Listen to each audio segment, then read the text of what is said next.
আমাদের উপদেষ্টা, আমি আসলে ওনাকে প্রাথমিক পর্যায়ে আমি বললাম যে উনি অনেক উদার মনের মানুষ দেখতেছি, লেখাপড়াও অনেক, ডিগ্রিও ভালো আছে, ইংরেজিও ভালো পড়তে পারে, হ্যাঁ, কিন্তু উনি যে এভাবে কথা বলবেন এটা আমার কোনোদিন কল্পনাই ছিল না। আমি এই উপদেষ্টার পদত্যাগ দাবি করতেছি, এই উপদেষ্টার পদত্যাগ দাবি করতেছি। এই উপদেষ্টা আমাদের লাগবে না, লাগবে না, লাগবে না। আপনি এই কথাগুলো কেন বললেন? আপনি মুসলমান ধর্মের উপদেষ্টা, আপনি যদি শুধু মুসলমান ধর্মের উপদেষ্টা নয়, আপনি হিন্দু ধর্মের উপদেষ্টা, বৌদ্ধ ধর্মের উপদেষ্টা, এগুলো বলার দরকার কি? আর আপনাকে ওখানে পূজা মণ্ডপে যাবার দরকার কি? আপনার এই কর্মে কোটি কোটি ইমানদার অন্তর ইমানের মধ্যে আপনি আঘাত দিয়েছেন। আমি এই উপদেষ্টার পদত্যাগ দাবি করতেছি, এই উপদেষ্টার পদত্যাগ দাবি করতেছি।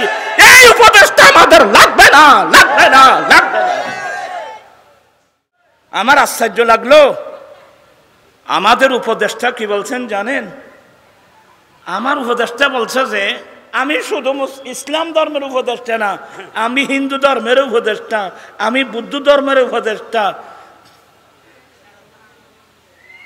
তা আপনি যদি এটা বলেন, তাহলে এই যে আওয়ামী লীগ, একটা আওয়ামী লীগ আছে, এদের আওয়ামী লীগের দর্শন হলো ধর্ম নিরপেক্ষতা, তাহলে আওয়ামী লীগের সাথে আপনার মধ্যে পার্থক্য কোথায়?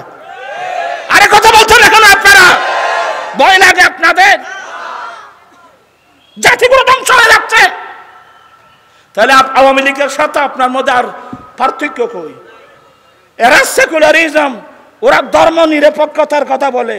তা আপনি উপদেষ্টা হয়ে আপনি নিরপেক্ষতাবাদের কথা বলে আসলেন, তাহলে আওয়ামী লীগ তাড়ানো দরকার কি ছিল? এসব প্রশ্নের উত্তর দিবেন কি? আমি এই কথাগুলো রেখে, আসলে উনি যে ভুল সিদ্ধান্ত নিয়েছেন, দোয়া করব আল্লাহ যেন হেদায়েত নসিব করেন। আর আমার যদি বলতে ভুল হয়েছে, উনি আমাকে সংশোধন করে দেবেন। মেহেরবানি করে জাতিকে ধ্বংস করবেন না। মূর্তি পূজা কি? শিরিক।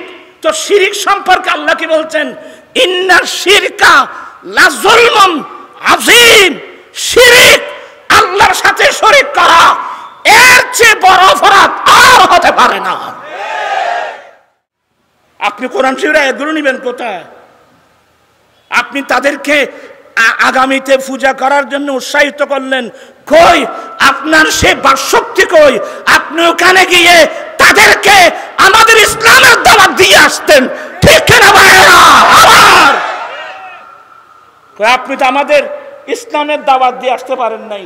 আপনি বলা উচিত ছিল, আপনারাও আমার নবীর উম্মত, আমরাও আমার নবীর উম্মত, আমরা উম্মতে এজাবত, আপনারাও উম্মতে দাওয়াত। ওরা ওদের ধর্ম পালন করবে, আমরা আমাদের ধর্ম পালন করব। কি বাবা কি না? ঠিক আছে, আর কথা কই যখন বললেন হলো আর তখন সরি না, আর সরি যাইত না ভাই, তোমার তো চিন্তা করেন বুঝছো না? আমি কি বলতে চাচ্ছি মনে আছে নাকি? এটা সম্পূর্ণ কোরআন সুন্নাহর অবমাননা, ইসলাম ধর্মের অবমাননা, মুসলমানদের অবমাননা। এগুলো দুঃখ করে বলছি বাবা, দুঃখ করে বলছি। আমার কাছে এ পর্যন্ত কতগুলো টেলিফোন আসছে জানেন? কারণ উনি, আমরা মনে করতাম উনি একজন ভালো আলেম, উনি এইভাবে কথা, উনি মিসগাইড হবেন, রং পথে যাবেন, এটা তো আমার কোনো ধারণাই ছিল না। হ্যাঁ, ও হিন্দুদের পক্ষ থেকে ওরা প্রতিবাদ করেছে। দেখেন, এই জন্য আমি ওনার পদত্যাগ করা দরকার আছে তো। দুই হাত উঠাই বলেন, দুই হাত উঠাই বলেন, এই ধরনের উপদেশটা আমাদের লাগবে না। আসসালামু আলাইকুম ওয়া রাহমাতুল্লাহি ওয়া বারাকাতুহু। রাহমানি ওয়া রাহমাকুমুল্লাহু তাআলা। আমাকে বিষয়বস্তু দিয়েছে একটা, আমি আয়াতে কারিমা তিলাওয়াত করলাম আরেকটা। কারণ রসুল পাক সাল্লাল্লাহু আলাইহি ওয়াসাল্লামের হাদিস শরীফ বারবার মনে পড়ে।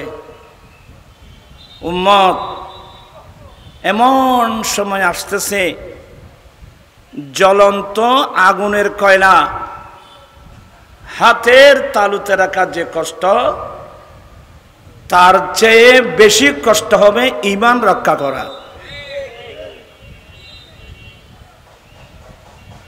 শুধু সাধারণ পাবলিক না। এই জন্য আমার রসুল যাদেরকে আমরা বড় আলেম মনে করি, আমার নবী আলেমদেরকে দুই ভাগ করছে। খাইরুল খিয়ারে খিয়ারুল উলামা, শাররুল শারারে শারারুল উলামা। ভালোর মধ্যে শেষ ভালো আলেম, আবার দুষ্টুর মধ্যে শেষ দুষ্টু আলেম।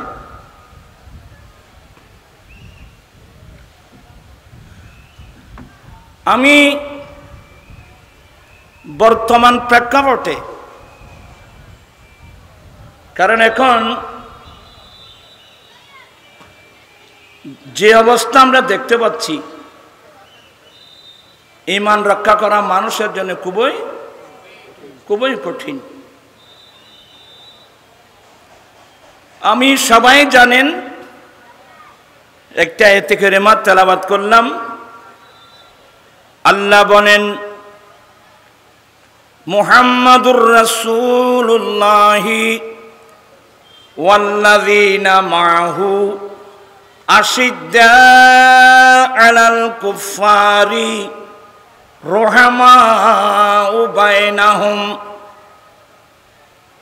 আল্লাহ বলেন, মুহাম্মদ, সবাই বলুন সাল্লাল্লাহু আলাইহি ওয়াসাল্লাম, আল্লাহর রাসূল মুহাম্মদ সাল্লাল্লাহু আলাইহি ওয়াসাল্লাম আল্লাহর রাসূল, ওয়াল্লাযীনা মাআহু, এবং যারা তার সাথী, যারা তার অনুসারী। আপনারা আমার কথার দিকে আছেন? তোরা ফাগদিন করত দেবে ওরা নিজাম মারি আর্মি তো ফিজমিকে বিলি বিলি করত সহজ কি কেউ। তোমরা এভাবে করলে আমি চলে যাব। আমি আমার কথা বলছি না, আল্লাহর কোরআনে পাকের কথা বলছি। অমনোযোগী হলে গুনাহগার হবে। আসছেন লাভের জন্যে, একটু খুব মনোযোগ লাগবে। আল্লাহ বলেন, মহান রব্বুল আলামিন নিজেই নবী এবং যারা নবীর অনুসারী, নবী এবং যারা নবীর বাহিনী, নবী এবং যারা নবীর অনুসারী, তাদের বৈশিষ্ট্যতা কি হবে, বিশেষত্ব কি হবে, আল্লাহ নিজে কুদরতের জবানে বর্ণনা দিয়েছেন। মুহাম্মদ সাল্লাল্লাহু আলাইহি ওয়াসাল্লাম আল্লাহর রাসূল, ওয়াল্লাযীনা মাআহু, এবং যারা তার সাথী, যারা তার সঙ্গে, যারা তার অনুসারী, যারা তার সাথী, এদের এক নম্বর অবস্থান হলো আশিদ্দাউ আলাল কুফফার, এরা কাফেরদের উপর অত্যন্ত কঠোর। নবী এবং নবীর বাহিনী যারা, এদের এক নম্বর বিশেষত্ব হলো, বৈশিষ্ট্যতা হলো, ওরা কাফেরদের বিষয় কি? ওরা কাফেরদের বিষয়ে কঠোর। রুহামাউ বাইনাহুম, আপনজনের বিষয়ে অত্যন্ত বিনয়ী। আপনজনের মধ্যে অত্যন্ত বিনয়ী। কিন্তু কাফেরদের বিষয় কি? নবী কাফেরদের বিষয়, অথচ নবীর রহমতুল্লিল আলামিন, নবী রহমতুল্লিল আলামিন, সারা বিশ্বের জন্য নবী কল্যাণ, সারা বিশ্বের জন্য নবী মঙ্গল। কিন্তু তারপরে এই আয়াতের মধ্যে আমার আল্লাহ নবী এবং নবীর বাহিনী, নবীর অনুসারীদের অবস্থান কি আল্লাহ কুদরতুর জবান বর্ণনা দিয়েছেন, আশিদ্দা আলাল কুফার, ওরা কাফেরদের বিষয়ে কঠোর, কাফেরদের বিষয়ে কঠোর। এখানে অনেক আলোচনা আছে, কাফের এবং আহলে কিতাব বেশ কম আছে। কাফের, মুশরিক, আহলে কিতাব, এগুলো মধ্যে আকাশ পাতাল বেশ কম আছে। আমি অল্প আলোচনা করছি। এটা তো বুঝছেন, নবী এবং যারা নবীর অনুসারী হবে, নবীর বাহিনী হবে, এরা সবসময় কাফেরের বিষয় কি থাকবে? আরো জোরে, কঠোর। রুহামাও বাইনাহুম, আপনজনের বিষয়ে, আপনজনের ব্যাপারে আমরা একে অপরের প্রতি খুবই বিনয়ী। এতটুকু বুঝছেন? এবার আরো একটু যাব সামনে। বিসমিল্লাহির রাহমানির রাহিম। লা ইয়াত্তাখিযিল মুমিনুনাল কাফিরিনা আউলিয়া মিন দুনিল মুমিনিন।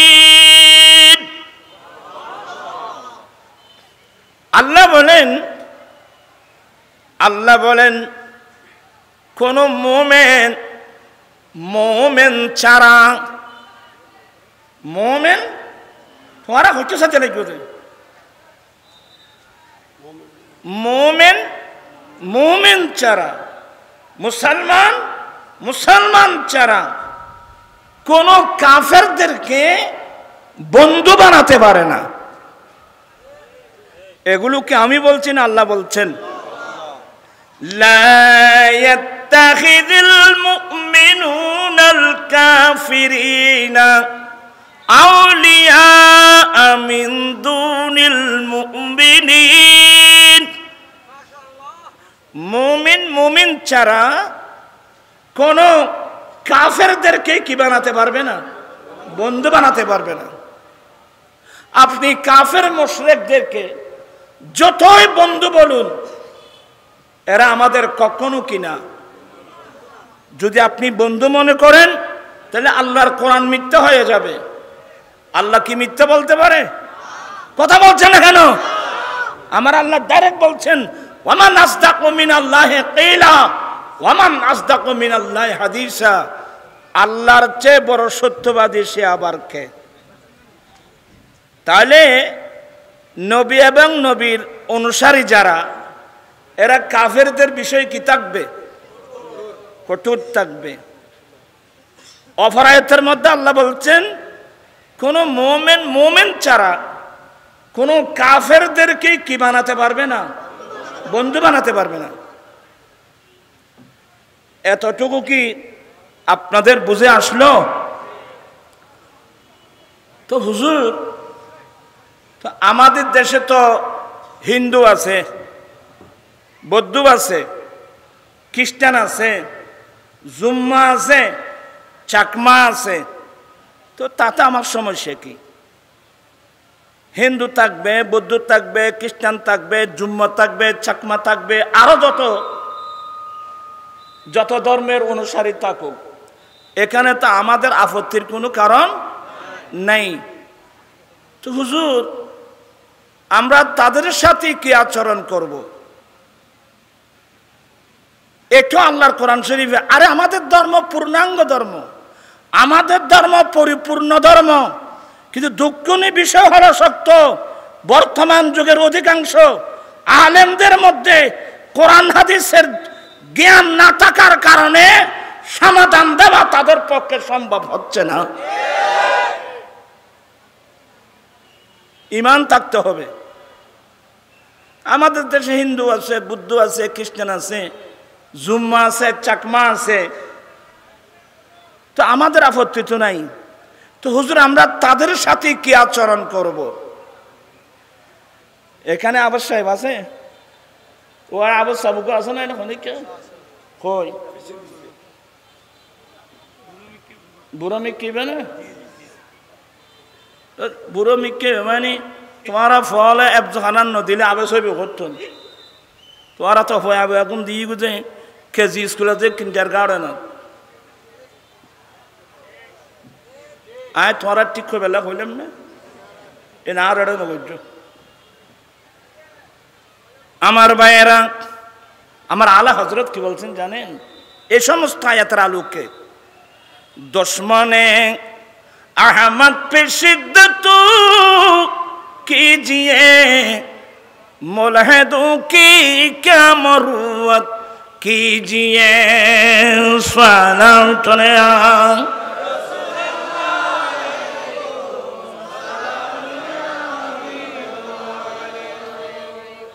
बिस्मिल्लाहिर्रहमानिर्रहीम।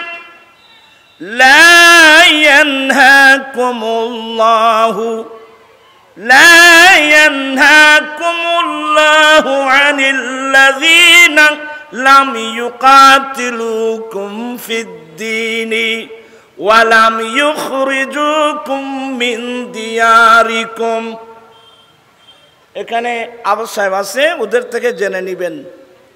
আল্লাহ বলেন অন্য ধর্মের মানুষ, দেখেন কত সুন্দর ফয়সালা, সব ফয়সালা আমাদের কোরআন শরীফে আছে। আল্লাহ বলেন অন্য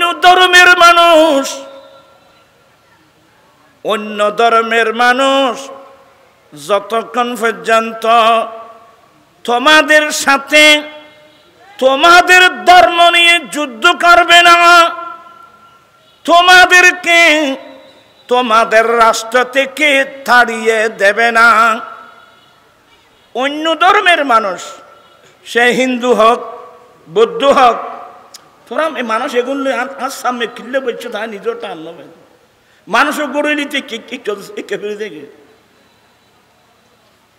আয়াত আল্লাহ এই মাহফিল তোমার এই মাহফিলে তারা আনলো হয়ে গেল, কিন্তু তোমার আল্লাহ ভান্নাই নয় বাইফ।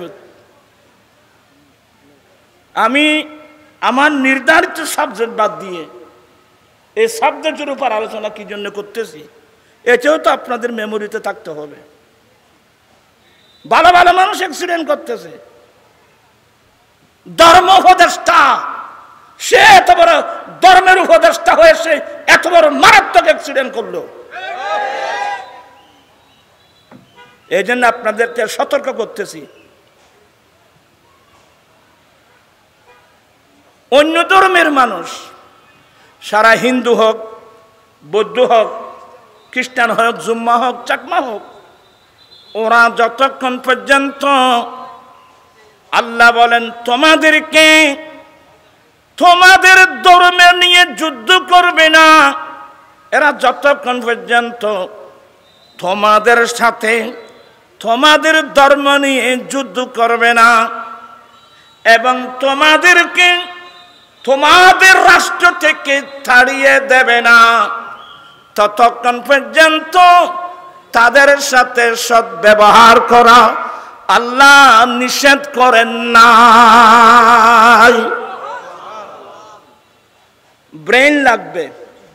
অন্য ধর্মের মানুষ যতক্ষণ পর্যন্ত তোমাদেরকে তোমাদের সাথে তোমাদের ধর্ম নিয়ে যুদ্ধ করবে না, তোমাদেরকে তোমাদের রাষ্ট্র থেকে তাড়িয়ে দেবে না, বের করে দেবে না, ততক্ষণ পর্যন্ত তাদের সাথে সদ্ব্যবহার করা আল্লাহ নিষেধ করেন নাই।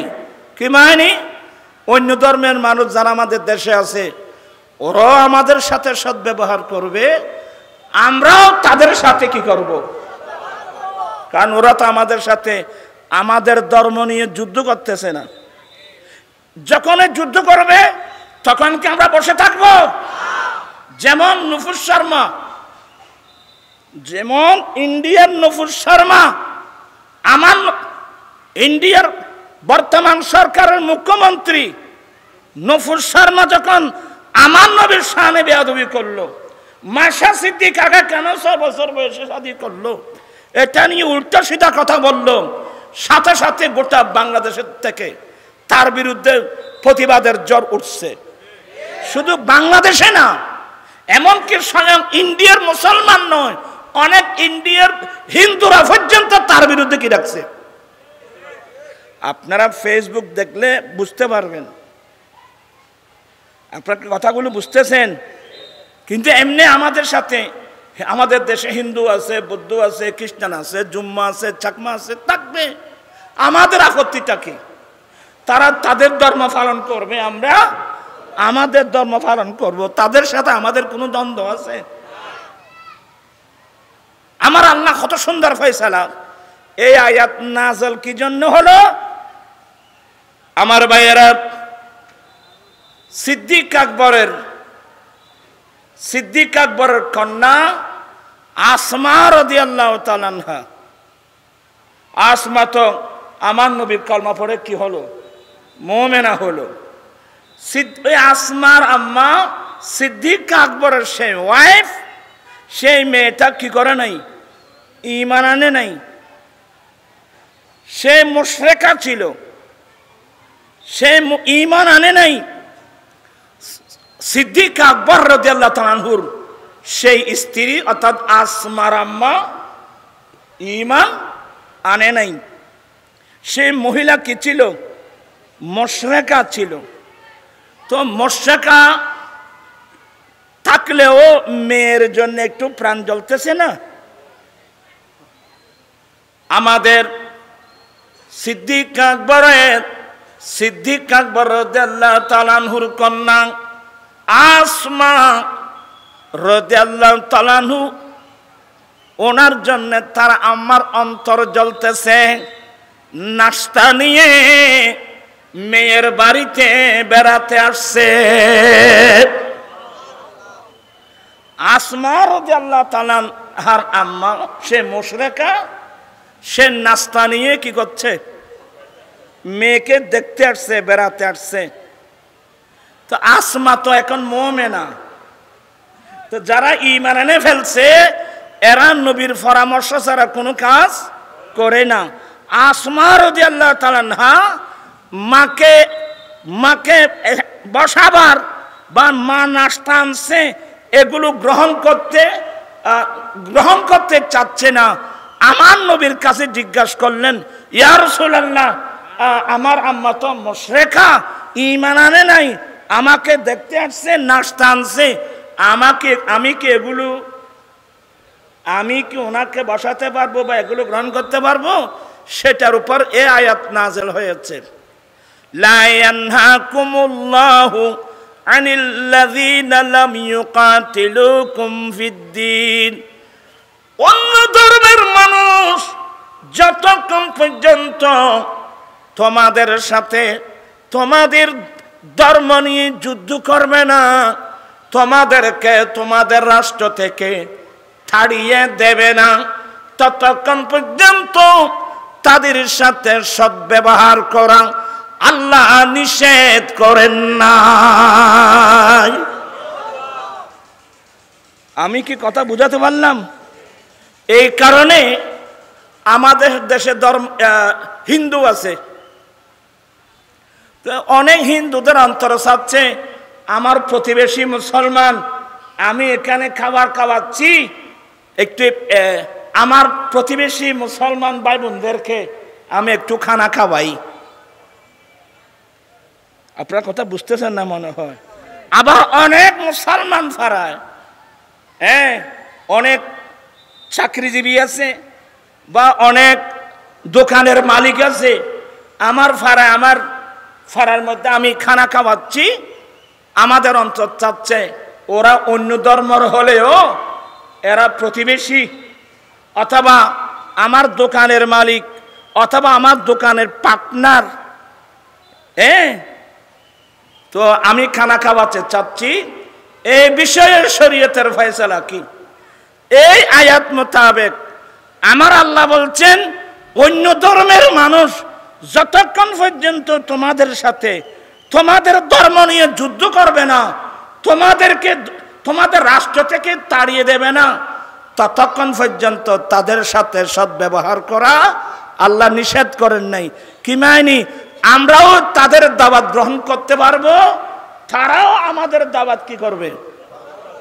তবে বেশ কম হবে কি, এজন্য যারা হিন্দু মুসলমানদেরকে দাওয়াত দেয়, ওরা কি করে বলে না আমরা তো হিন্দু, ওরা তো মুসলমান, ওদের মধ্যে এটা এহতেরাম আছে।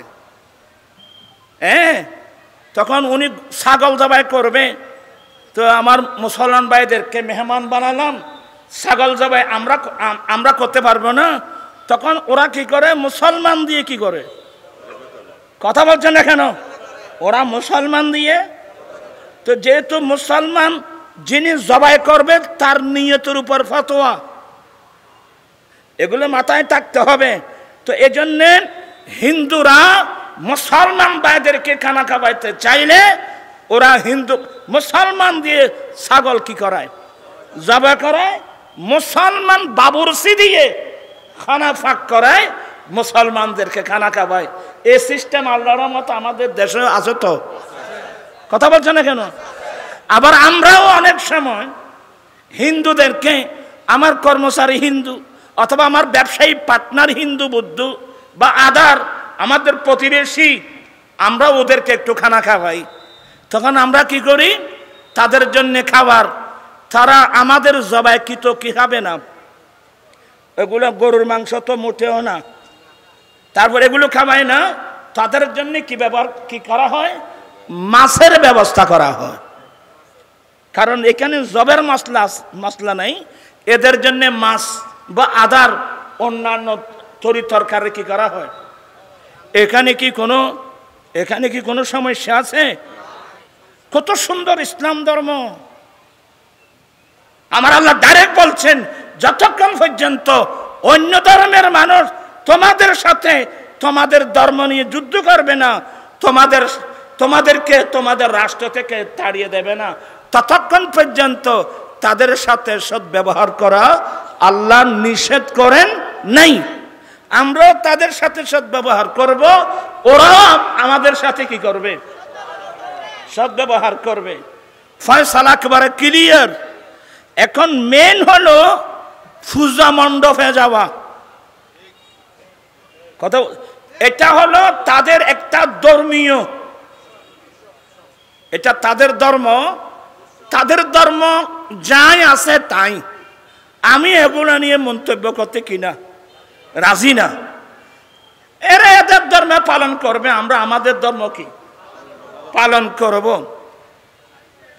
আমার আশ্চর্য লাগলো, আমাদের উপদেষ্টা কি বলছেন জানেন? আমার উপদেষ্টা বলছে যে আমি ধর্মীয় উপদেষ্টা, আমি শুধু মুসলমান ধর্মের উপদেষ্টা না। উনি নিজে বলছে যে উনি শুধু মুসলমান ধর্মের উপদেষ্টা না, উনি হিন্দু ধর্মেরও উপদেষ্টা, উনি বৌদ্ধ ধর্মেরও উপদেষ্টা, উনি খ্রিস্টান ধর্মেরও। আচ্ছা, এগুলো বলতে ওনাকে কেউ বলছে? রাষ্ট্রীয় ক্ষমতায় কি বাধ্য করছে?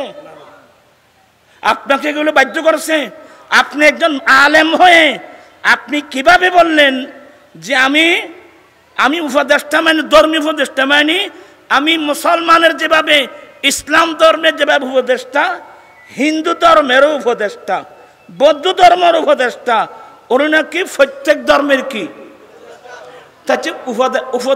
উপদেষ্টা কি দিবেন? তো উপদেশ দিয়ে আসছে যে এইবার কি জাকজমকে পূজা করা হচ্ছে, আগামীতেও যেন জাকজমকের সাথে। আপনি যে মানুষকে পূজা করার জন্য উৎসাহিত করলেন, আপনি কি কোরআন শরীফ তাড়াতাড়ি ভুলে গেলেন? এই চাকরি, এই কুরসি আপনার সব ভুলাই ফেললেন। আল্লাহ বলেন, তাআওয়ানু আলাল বিররি ওয়াত তাকওয়া ওয়ালা তাআওয়ানু আলাল ইসমি ওয়াল উদওয়ান।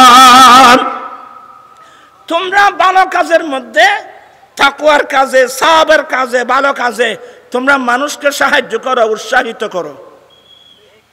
কথা বলছে না কেন? তোমরা ভালো কাজে মানুষকে কি করো, কিন্তু খারাপের কাজে, কথা বলছেন না কেন? খারাপের কাজে। আচ্ছা, মূর্তি পূজা এটা কেমন? এটা শিরিক। মূর্তি পূজা কি? শিরিক। তো শিরিক সম্পর্কে আল্লাহ কি বলছেন? ইন্না শিরকা লাযুলমুন আযীম। শিরিক, আল্লাহর সাথে শরীক করা, এর চেয়ে বড় অপরাধ আর হতে পারে না। আপনি তাদেরকে আগামী বছর থেকে আরো ভালো করে পূজা করার জন্য যে আপনি বলে আসলেন, উপদেশ আসলেন, এটা কি সওয়াবের উপদেশ দিলেন না গুনাহের উপদেশ দিলেন? তা আল্লাহ কোরআন শরীফে কি বলছেন? তাআওয়ানু আলাল বিররি ওয়াত তাকওয়া ওয়া লা তাআওয়ানু আলাল ইসমি ওয়াল উদওয়ান। আমি এই সাবজেক্ট নিয়ে আলোচনা করলে কয়েক ঘন্টা সময় লাগবে। আমাদের উপদেশটা, আমি আসলে ওনাকে প্রাথমিক পর্যায়ে আমি বললাম যে উনি অনেক উদার মনের মানুষ দেখতেছি, লেখাপড়াও অনেক, ডিগ্রিও ভালো আছে, ইংরেজিও ভালো পড়তে পারে, হ্যাঁ, কিন্তু উনি যে এভাবে কথা বলবেন এটা আমার কোনোদিন কল্পনাই ছিল না। আপনি এই কথাগুলো কেন বললেন? আপনি মুসলমান ধর্মের উপদেষ্টা, আপনি যদি শুধু মুসলমান ধর্মের উপদেষ্টা নয়, আপনি হিন্দু ধর্মের উপদেষ্টা, বৌদ্ধ ধর্মের উপদেষ্টা, এগুলো বলার দরকার কি? আর আপনাকে ওখানে পূজা মণ্ডপে যাবার দরকার কি? আপনার এই কর্মে কোটি কোটি ইমানদার অন্তরের ইমানের মধ্যে আপনি আঘাত দিয়েছেন। আমি এই উপদেষ্টার পদত্যাগ দাবি করতেছি, এই উপদেষ্টার পদত্যাগ দাবি করতেছি। এই উপদেষ্টা আমাদের লাগবে না, লাগবে না, লাগবে না। আমি আগে ওনাকে অনেক মহব্বত করতাম। ওরা ওদের ধর্ম পালন করবে, আমরা আমাদের ধর্ম পালন করব। কি বাবা কি না? ঠিক আছে, আর কথা কই যখন বললেন হলো আর তখন সরি না, আর সরি যাইতো না ভাই, তোমার চিন্তা করেন বুঝছো না? আমি কি বলতে চাচ্ছি মনে আছে নাকি? এটা সম্পূর্ণ কোরআন সুন্নাহর অবমাননা, ইসলাম ধর্মের অবমাননা, মুসলমানদের অবমাননা। আপনার কি প্রয়োজন ছিল? হিন্দু বাড়িতে আগুন ধরছে, আমরা দেখে থাকবো না ঝাঁপিয়ে পড়বো? হ্যাঁ, আগুন নিভাবো। ওরা হিন্দু হোক, ওরা বুদ্ধ হোক, ওরা আমাদের দেশের লোক, তাদের বাড়িঘর আমাদেরকে রক্ষা করতে হবে, আগুন নিভাতে হবে। বাড়ির পাশে নদী, নদী এসে তাদের বাড়িঘর কি ভেঙে ফেলছে, এখন আমাদের ইমানি দায়িত্ব তাদের বাড়িঘর বেঁধে দেওয়া। আমরা সাহায্য করব, আমরা তাদের বাড়িঘরও বেঁধে দেব। তাদের কি লাগবে আমরা করবই, ভুল বুঝাবুঝির কোনো কারণ নেই। কিন্তু আপনি পূজা মণ্ডপে গিয়ে আপনি তাদেরকে একেবারে, উনি বললেন আমাদের ধর্মের কাল সকাল থেকে শুরু করবে, তা আপনি ভুল করলে শুরু করবে না? আপনি কোরআন শরীফের আয়াতগুলো নেবেন কোথায়? আপনি তাদেরকে আগামীতে পূজা করার জন্য উৎসাহিত করলেন, কই আপনার সে বাকশক্তি কই? আপনি ওখানে গিয়ে তাদেরকে আমাদের ইসলামের দাওয়াত দিয়ে আসতেন, ঠিক না ভাইরা? আবার আপনি তো আমাদের ইসলামের দাওয়াত দিয়ে আসতে পারেন নাই। আপনি বলা উচিত ছিল আপনারাও আমার নবীর উম্মত, আমরাও আমার নবীর উম্মত, আমরা উম্মতে এজাবত, আপনারাও উম্মতে দাওয়াত। এজাবত মানে যারা নবীর দাওয়াত গ্রহণ করেছেন, আমরা উম্মতে কি এজাবত, আপনারা উম্মতে দাওয়াত। আপনাদেরকে ইসলামের দাওয়াত দেওয়া হয়েছে, এখনো পর্যন্ত আপনারা ইসলামের দাওয়াত গ্রহণ করেন নাই। আমি আসছি আপনাদেরকে আমাদের ইসলাম, আমাদের উনি নিজে বলছেন আমি শুধু ইসলাম ধর্মের উপদেষ্টা না, আমি হিন্দু ধর্মের উপদেষ্টা, আমি বুদ্ধ ধর্মের উপদেষ্টা। তা আপনি যদি এটা বলেন, তাহলে এই যে আওয়ামী লীগ, একটা আওয়ামী লীগ আছে, এদের আওয়ামী লীগের দর্শন হলো ধর্ম নিরপেক্ষতা, তাহলে আওয়ামী লীগের সাথে আপনার মধ্যে পার্থক্য কোথায়? আরে কথা বলছেন এখন আপনারা? ভয় লাগে আপনাদের? জাতিগুলো ধ্বংস হয়ে যাচ্ছে, তাহলে আওয়ামী লীগের সাথে আপনার মধ্যে আর পার্থক্য কই?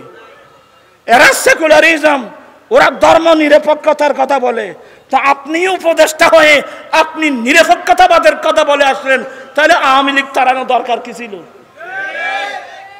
এসব প্রশ্নের উত্তর দিবেন কি?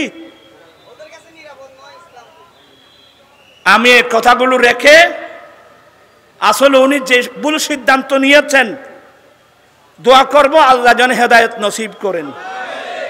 আর আমার যদি বলতে ভুল হয়েছে, উনি আমাকে সংশোধন করে দেবেন। মেহেরবানি করে জাতিকে ধ্বংস করবেন না।